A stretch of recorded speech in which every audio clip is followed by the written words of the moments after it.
First I asked my friend what to do next. He said, make a solo Season of Discovery Classic Dungeon series. So I went to SFK, the last dungeon I had not soloed at the current max level bracket. While I was breezing through the instance, I felt that in SFK there are a lot of things that need to be dealt with. So I decided to make a guide for it too. Now Shadowfang Keep is definitely one of the hardest doable dungeons at this moment. And it's packed with good loot, by the way. In this guide I'm going to tell you everything important when you are trying and hopefully succeeding in soloing Shadowfang Keep in Season of Discovery Phase 1. The guide is mainly focused on warlock metamorphosis tank spec, but it contains loads of good info of the instance itself, if that's what you're looking for. There are some other warlock soloing videos about SFK, and this is not definitely the world first. But now let's get on to it. I'm displaying the whole run here in this video around 2x speed, and I'm not going to talk through all this video. If you want to catch up all the important parts, use the video sections from the description or quick links. I'll be talking in the beginning of all the sections and go through all the important bits about them. I was using this experimental spec of dropping 1 point out of improved corruption to get amplified curse. The 0.4 seconds cast time doesn't really slow you down or make you that much more vulnerable while tanking mobs. But you cannot kite or run and throw corruption, so keep that in mind if you want to do the same spec as I did. If your gear is lower, I recommend you do 5 out of 5 improved corruption and a regular spec. Drain Life combined with Master Channeler Rune is your most important ability and makes you stay alive. Use it as much as possible through all the instance. With Consumables you can boost your damage and survivability. If you can, get a world buff to boost your damage. Strong Troll's Blood Potion is a must thing I think when you're doing harder solo content, so grab a few from the auction house. Make sure you have health stones and healing potions ready all the times. Try to save soul stones so that you have it ready at the end of the instance where you truly need it. Food buff is a bonus. Some scrolls like Armor Scroll is good, but it's not mandatory. What comes to pet choice, there are good reasons to pick any of them, but I like Imp since the fire shield and extra HP are very useful, and actually the firebolt makes loads of damage. I used Succubus against anti-magic shield mobs in the courtyard, and I recommend you do that too. Also, Voidwalker might come handy when dealing the last 2 bosses, but I'll talk more of it in that section.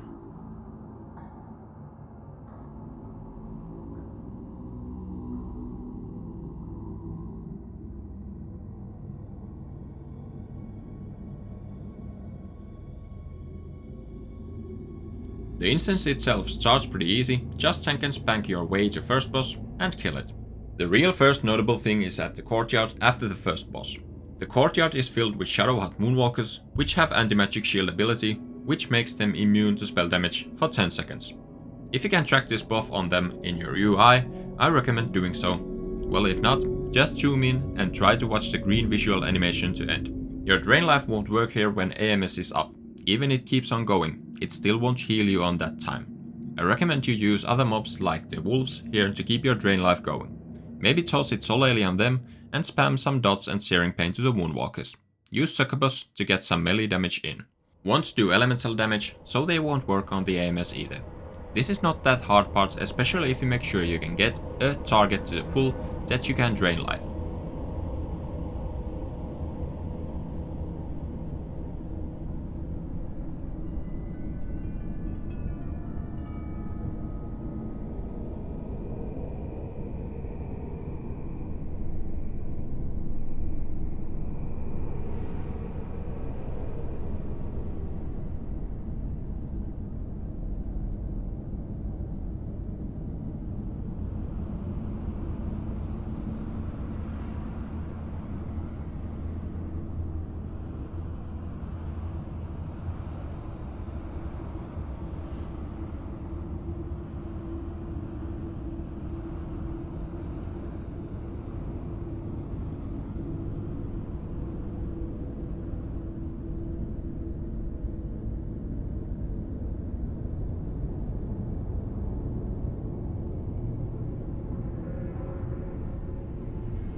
Second boss, Razorclaw the Butcher, does mana drain. Try to front load everything you got onto him, and when he does last mana drain to you, instantly life tap and try to get your drain life in again. Rest of the fight is just DPS. Wand, melee, and if you can do some spells, that's a bonus.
Third boss, Baron the Silverlane, does a 75% reduced healing effect debuff on you, but that doesn't affect much. He does low damage anyway. Keep your normal rotation going and kill the boss. Worth mentioning is that after you killed him, there will be a patrol spawning behind you. Go clear it before you go any further, since the packs up ahead will take some time.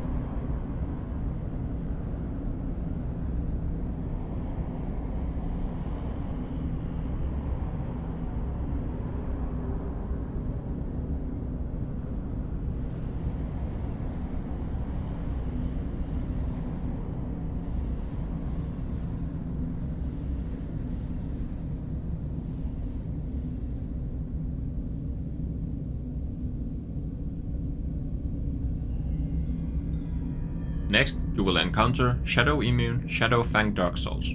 Use fire spells only here, and try to grab one mob at a time. Imp or Succubus are good options. Both do well here.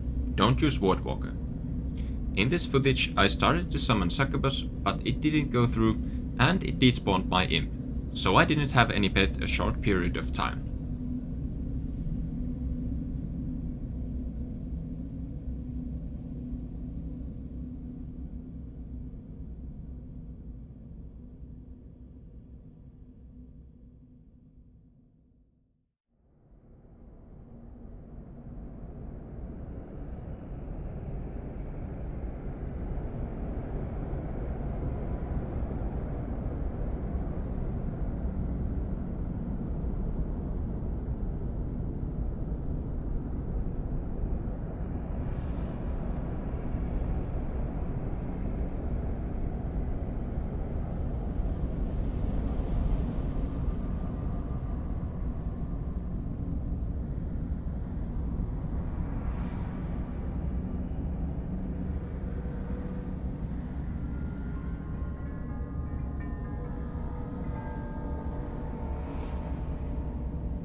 Now before and after the 4th boss, Commander Springvale, there are these guardsmen that will silence you. Try to snatch in a drain life and dodge while you are not silenced. What comes to boss, focus down one ad at a time to reduce the silence debuff time. If you are low on gear, this might be a hard fight. Even though I didn't manage to do it here, I know there is a possibility the boss won't aggro you if you first aggro one guard close to him, so try to do that.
Fifth boss, Odo the Blindwatcher, is pretty simple.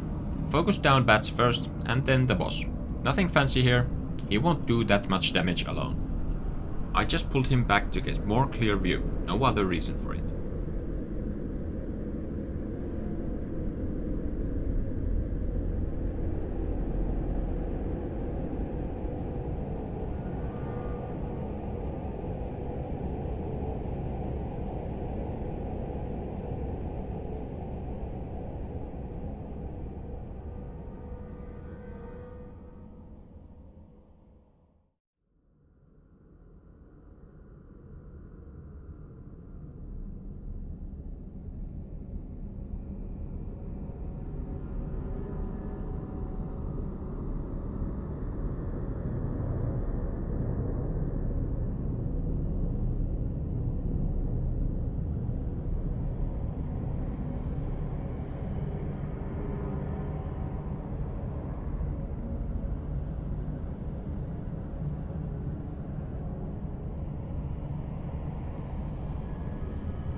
After Odo, you will face tormented officers which have a curse that has a chance to reduce your random skill by 100. This can be impactful if it randomizes defense skill, making you take more damage, or fire or shadow skill because mobs will resist more often. Here you can reset instance easily without dying by jumping down to the entrance. Keep that in mind if shit hits the fan. There are patrols, so beware, and try not to grab 4 mobs at the same time, like I did. If that happens, try to get aggro with your pet, Use Succubus or Voidwalker preferably. At least some of the mobs to tank a bit of the damage. Use Void Touched Boots also if you have them.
Next part is the most annoying trash packs in the instance. Try the Lost Son of Arugals, Arugal's Gift's Curse spell, if possible. Watch their cast bar, it's quite long so you can avoid it easily. If it catches you, don't worry, it makes about 200 shadow damage every 1 minute for 5 minutes, so it won't matter too much, but it is extra damage that can be avoided easily. You can of course use Shadow Protection Potion here if you are lower geared.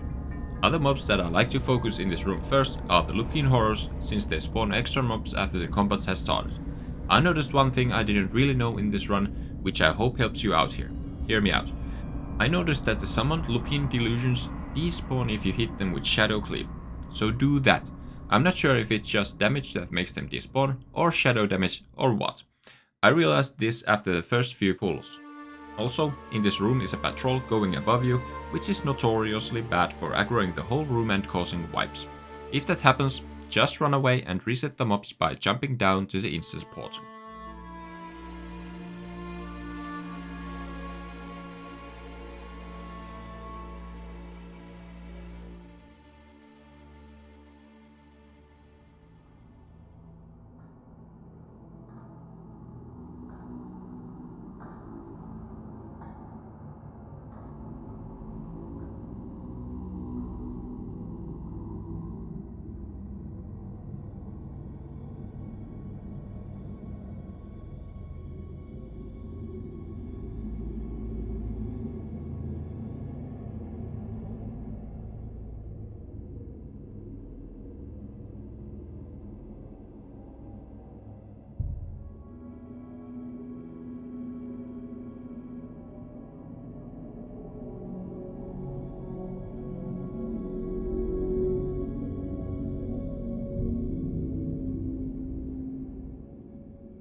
6th boss, Fenrus the Devourer, the Wolf, is easy. Tank and spank. Don't bother using anti-venom or anything like that. After the fight, the summoned Voidwalkers are also pretty easy. But they should be cleared so that you're down at least one pretty fast since you're probably low HP and mana.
Seventh boss, Wolfmaster Nandos, is the hardest one in my opinion, since the boss aggroes instantly after you have killed last of the 4 mobs before him in the room.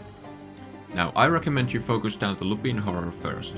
Remember to cleave Lupine delusions, and then try to get your resources up by drain lifing the last couple of mobs, so that you are in full mana and HP when the last of them dies and the boss fight starts. So put your pet in the passive and de-aggro it if you have only 1 mob alive, and don't dot it other than drain life and try to get your resources up. When the boss fight starts, try to front load all your damage to the boss and try to burst him down as fast as possible since he summons more adds at some point. Here I recommend you have Soulstone up, and you can see that it came in handy for me. It was quite close, and now I think you probably can utilize Voidwalker here to make it easier so that when he summons the adds, AoE taunt them with Void and finish the boss and then the adds.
Last boss, Arugal. It's totally different. Before the boss, try to kill ads so that you don't catch Arugal's gift. Use Shadow Protection Potion if you want to be sure, but that is not necessary. Try to dance with Arugal so that every time he starts to cast a Void Bolt, run to Loss wherever you can. I used the platform stairs corner in the beginning, and then just all around the room when he teleports. Arugal does mind control, and with first pulls this was frustrating to say the least. After the first try I used Void Walker to tank if I got MC'd, but the Void Walker didn't live long either. I guess your best strategy is that you kinda want to avoid to be line of sight with Arugal, since the MC seem to happen only when he can see you. So throw dots, drain life, and run around to get out of line of sight. It might take you a couple of tries, and if he resets, you just try again instantly. And you might succeed starting the fight again without he healing full, like I did eventually. The whole run took totally of 65 minutes with one mob reset. My gear is pretty good for it, but I have seen people doing it in greens. I got 3 raw gold and probably about 3 gold out of greens at the auction house. Sadly I didn't get any BOEs, which would make this a good gold farm. By the way guys, thanks to all of you, and especially to my new subscribers, which by the way are 0.8% of all my watchers. So that means that 99.2% of my content enjoyers are not subbed. Well, sub if you like to see more Season of Discovery content in the future, and this solo runs through all classic instances. See you again next time, peace!